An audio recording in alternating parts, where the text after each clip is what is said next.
Welcome to this explainer. Let's just start by taking a slow, deep breath together. You know, the air you just pulled into your lungs, the temperature of the room you're sitting in, the light shining on your screen right now, these aren't just random background details. They are the absolute foundation of your existence. Today we're going to explore our total surroundings and break down the beautiful, complex, and honestly sometimes fragile system we call our environment. Here's our roadmap for today. 1. Defining our environment. 2. 3 core components. 3. 4 segments of Earth. 4. The threat of degradation. And 5. Environmental education matters. Section 1. Defining our environment, the macro view. So what exactly is our environment? It's kind of fascinating. The word itself actually comes from the French word environner, which literally means to encircle or to surround. I want you to picture the environment not just as trees and oceans, but as a giant, protective, life-giving envelope. It is the absolute sum of all the social, economic, biological, physical, and chemical factors surrounding you. It's the total conditions in which you and literally every other living organism exist. Moving on to Section 2. 3 core components, breaking down the pieces. If we were to take this massive protective envelope and break it down logically, it neatly organizes into 3 foundational pieces. First up, we have the abiotic components. These are basically all the non-living elements, your solids, liquids, and gases, like soil, water, and air. Second, we have the biotic components. This is the living stuff, the flora, the fauna, and yep, us, humanity. And finally, the engine that powers the whole shebang, energy. We're talking solar energy warming your skin, geothermal energy from deep inside the Earth, and atomic energy. Everything around you falls into one of these 3 buckets. Section 3. 4 segments of Earth, the environmental spheres. Let's zoom in on the physical side of things. First up is the atmosphere. Our Earth is the only planet we know of that supports life. And honestly, we owe that entirely to this invisible blanket of gases. The breakdown here is pretty wild. When we think of the air we breathe, we usually think of oxygen first, right? But oxygen only makes up about 21% of the atmosphere. Almost 78% is nitrogen, which is absolutely crucial for creating the chemically bound proteins we need to survive. The tiny sliver left over is made of trace gases like carbon dioxide, which plants need for photosynthesis.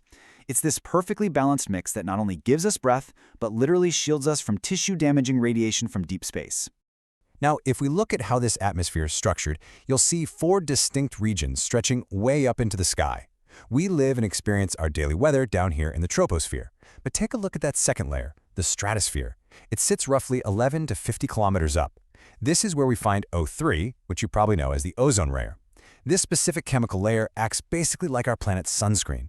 It's a vital shield that protects all terrestrial life from the sun's really harsh ultraviolet rays. All right, let's come back down from the sky and look at our second segment, the hydrosphere. This includes every drop of water on Earth. Oceans, lakes, polar ice caps, groundwater, you name it. We hear all the time that Earth is the blue planet because it's covered 71% by water. But here is the catch. Despite having a staggering 1,400 million cubic kilometers of water, 97% of it is salty ocean water. It is completely unfit for human consumption or for growing crops. That leaves just 3% of the entire planet's water as fresh water. And it gets crazier. Because of that tiny 3%, most of it is locked away in polar ice caps, glaciers, or trapped deep underground. That brings us to this absolutely critical number, 1%. Literally only 1% of all the water on our entire planet is readily available in rivers, lakes, and streams for us to actually use. When you put it into that perspective, the absolute necessity of conserving our water resources is crystal clear, doesn't it? Rounding out our 4 segments, let's look at the lithosphere and the biosphere side by side. The lithosphere is essentially our foundation, the solid outer mantle of the Earth made of minerals and soil. And soil is incredible. It's this giant storehouse of minerals that produces all our crops. But the real magic happens in the biosphere. This is the interactive zone. It stretches about 6 to 8 kilometers up into the air and about 8 to 10 kilometers down into the sea. The biosphere is the exact realm where living organisms actually interact with the air, the water, and the soil. It's literally the stage where the whole drama of life plays out. Section 4. The threat of degradation, losing the balance. For the longest time, humanity just lived in a primitive harmony with nature. But, well, we have to talk about the elephant in the room. That delicate harmony is being severely disrupted. Modern forces are putting immense pressure on our environment. With rapid population growth and our constant push for more comfortable, tech-driven lives, we're seeing unplanned urbanization and explosive industrialization. The harsh reality is that highly materialistic lifestyles have led to some pretty ruthless resource exploitation. We are depleting nature's reserves fast and creating severe ecological imbalances. And this isn't just about losing beautiful forests. It's a direct threat to the survival of countless living organisms, including ourselves. Which brings us to Section 5, Environmental Education Matters, the Action Plan.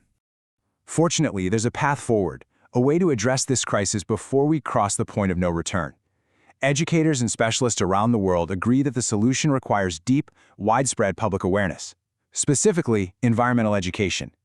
I absolutely love this quote that perfectly sums it up.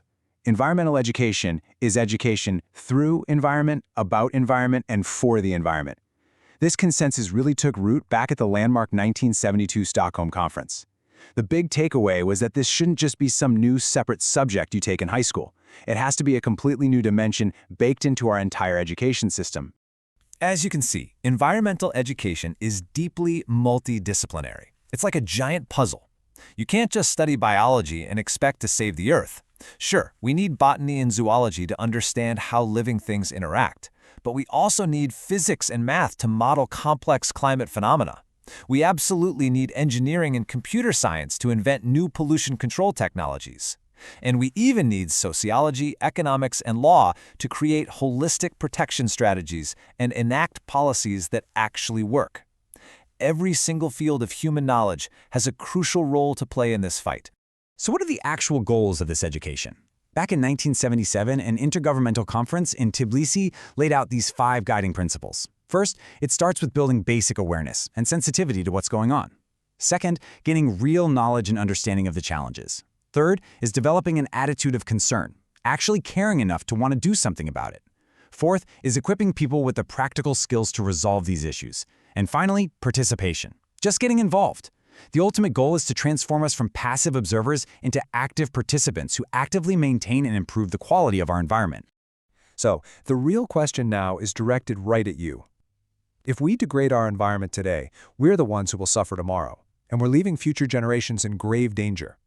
Remember, you aren't separate from nature. You are an active, living part of this biosphere.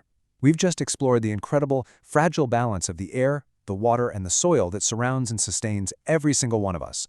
So having gained this new awareness, what specific skills will you develop? What actions will you take today to make sure our protective envelope remains safe for tomorrow? Keep learning, stay curious, and I'll see you in the next